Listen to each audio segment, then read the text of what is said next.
Praise the lord ఎలా ఉన్నారు? ప్రతిరోజు ఉద్యోగానికి వెళ్ళాలి లేదా పనులకు వెళ్ళాలి. వెళ్ళకపోతే అమ్మో! ఈరోజు ఇల్లు గడవడం చాలా కష్టమవుతుంది. ప్రతి దానికోసం మనీ కావాలి. కాబట్టి అన్నిటికీ లెక్కలు పెట్టుకుంటూ మరీ పనులకు వెళ్తూ ఉంటాం. టైంకి మెడిసిన్స్ వేసుకోవాలి. వేసుకోకపోతే ఎక్కడ షుగర్ ఎక్కువైపోతుందేమో, లేకపోతే ఎక్కడ బీపీ ఎక్కువైపోతుందేమో అని, లేకపోతే ఇంకా వేరే ఇబ్బందులు ఏమన్నా వస్తాయేమో అని చెప్పి టైంకి కరెక్ట్‌గా మెడిసిన్స్ వేసుకుంటాం కదా!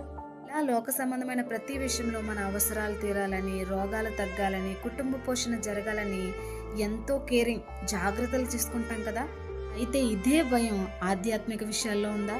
ఈరోజు వాక్యం చదవాలని, ఇంత టైం ప్రార్థనలో గడపాలని దేవుని దగ్గర తీర్మానం తీసుకున్నాను. దేవునికి ఇచ్చిన మాట నెరవేర్చకపోతే, సువార్త ప్రకటించకపోతే, దేవుని పని శ్రద్ధగా చేయకపోతే, వాక్యానుసారంగా జీవించకపోతే, పరిశుద్ధంగా జీవించకపోతే, పాపం చేస్తే నాకు శ్రమ అనే భయం కలిగి జీవిస్తున్నామా?